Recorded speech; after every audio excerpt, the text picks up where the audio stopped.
Hello everyone, Irish Commander here, and welcome to a brief update on my custom expansion sets. So if you haven't seen my other video, I have 3 custom expansion sets for Global War 1936, and last time I wasn't able to get the links working to have it available for all of you to see, read, and potentially use in your own games, since right now I'm unable to play a game, considering I am preparing to move out within the span of a year. Actually no, I lied, that's shorter now. I plan on being moved out by what was it, I think February of next year. You can see right here that it's March. I forgot what month it was for a second. So it's March, so less than a year now. But yeah, so all of these, including my house rules that I've developed, will all be publicly available to use, or more or less playtest, that's what I meant. And I have actually gone over them and updated them. Actually no, let's do Fall of Italy first, it's the oldest. So in order from oldest to newest in terms of concept, I'm going to briefly go over them and talk about some of the changes I've done. So here we've got Fall of Italy, based off of the Italian Civil War, which happened from 1943, almost said 49, so from 1943 to 1945, the end of World War II, and it happened because of the Allied invasion of Italy. And when the Allies were getting pretty close to Rome, the Italian government actually threw out Mussolini and the Fascist Party and made peace with the Allies. But, Germany didn't really like that, so they invaded Italy and created their own puppet government called the Italian Social Republic to try and take back Italy from the Allies. And I thought, you know what? Let's try and replicate that in this game. So, essentially here, what you have to do to invade Italy is, hold on. Oh. Hang on, guys. Sorry about that, guys. I had an issue here with the PDF. I had to re-upload it.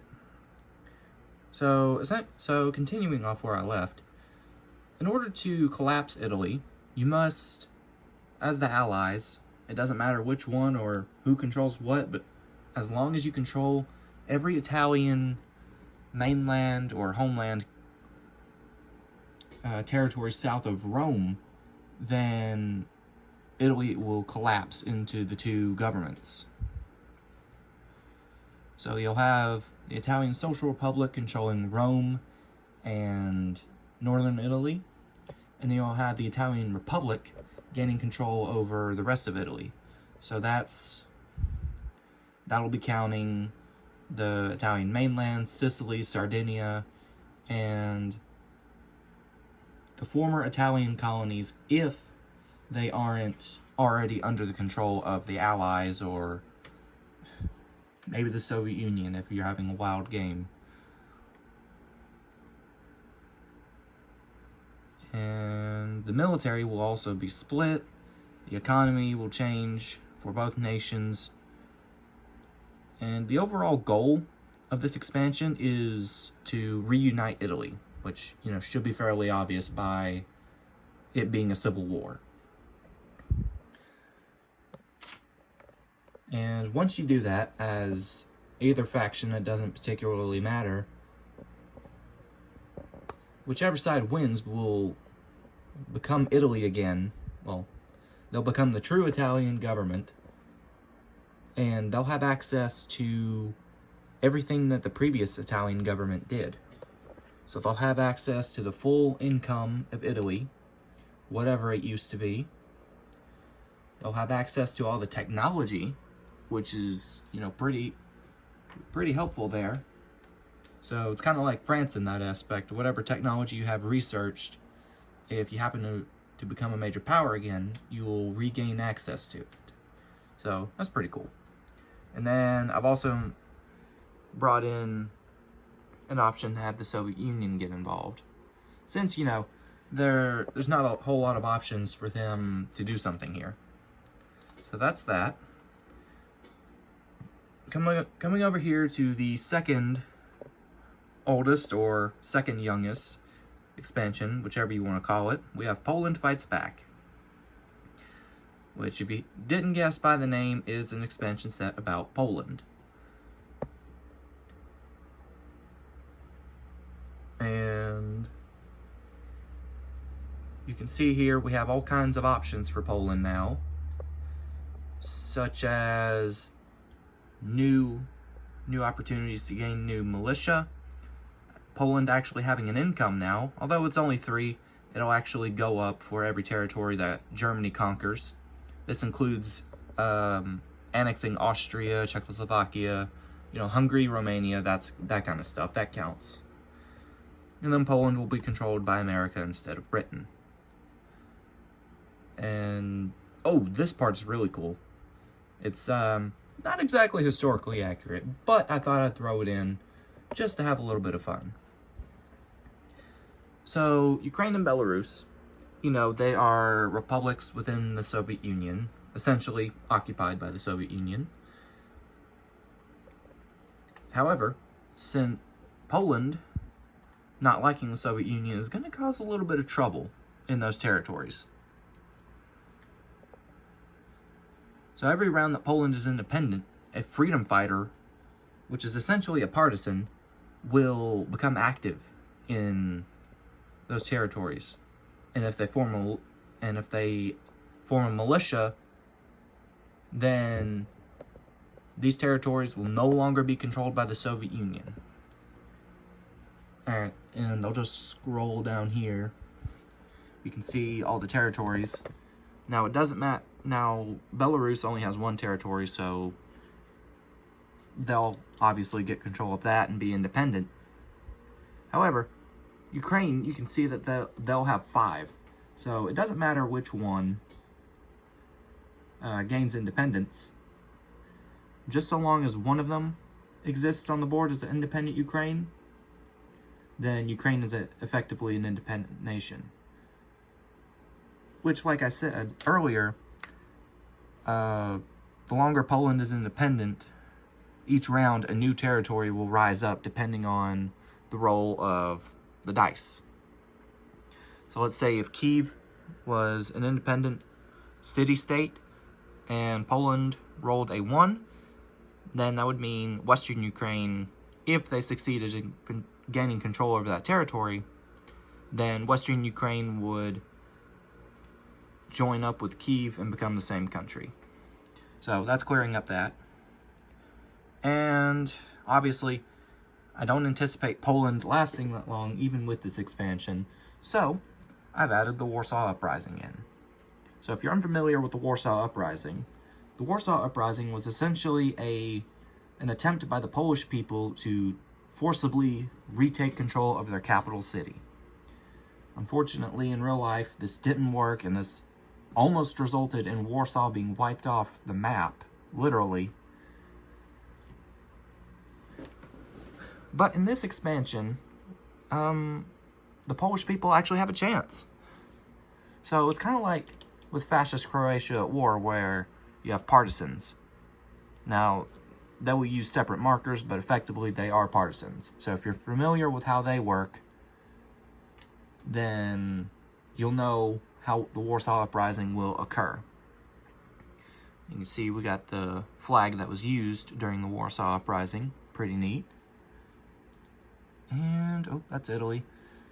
Back over here with the third and final expansion, which has essentially had an entire overhaul since the last video I did on it. We have the Axis Miners, which, if you could guess by the name, this is an expansion about the minor powers of the Axis.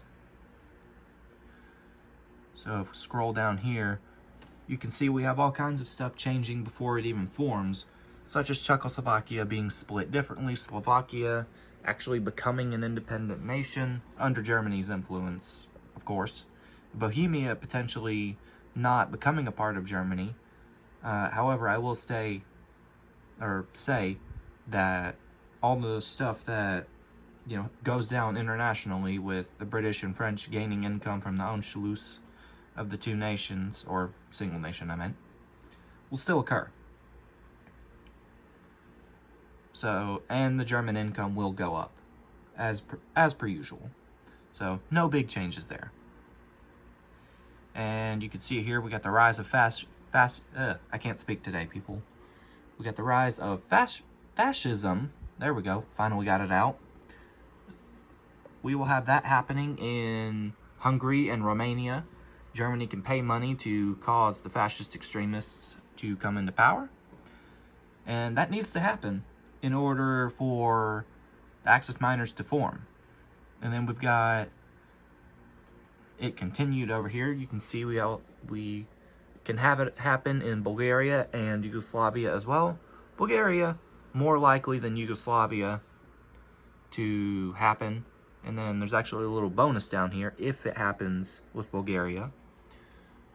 And then, once you have all that ready, you can go ahead and form the Axis miners. And after that happens, you can even have Sweden and Iraq join if certain conditions are met.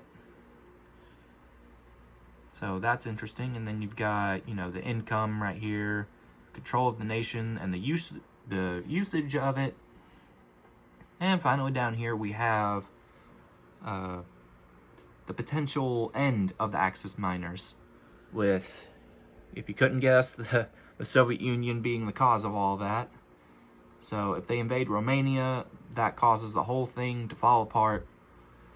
So Hungary and Slovakia will still be under the control of Germany, but the rest of the nations, Bulgaria, Yugoslavia, Sweden, and Iraq, would become independent if they're a part of it. And I've also added some compatibility with Fascist Croatia at war and diplomacy down here. So that's that. That's all of the expansions. But what about my house rules?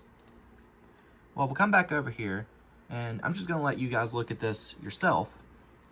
But I've made all kinds of changes and modifications to the game, from something as simple as Tanatuva simply remaining independent until 1942, when they will become annexed, to something as crazy as helicopters being added, hospitals even, and exiled armies. Which, if you want to learn about all that, then give it a read. It'll be in the link in the description of this video, along with all three, well, I was going to say three. Well, yeah, all three expansions, plus my house rules, will all be available. If you guys have any feedback you want to give me on any of these, feel free to leave a comment and let me know if something looks a little iffy, or I need to change it, or just generally some ideas you'd like to share on these expansions. Alright guys, I'm gonna cut this off here and get this video uploaded and let all of you have a look at these if you'd like to see them and potentially play with them. You'll have access to it. Alright guys, this is Irish Commander, signing off.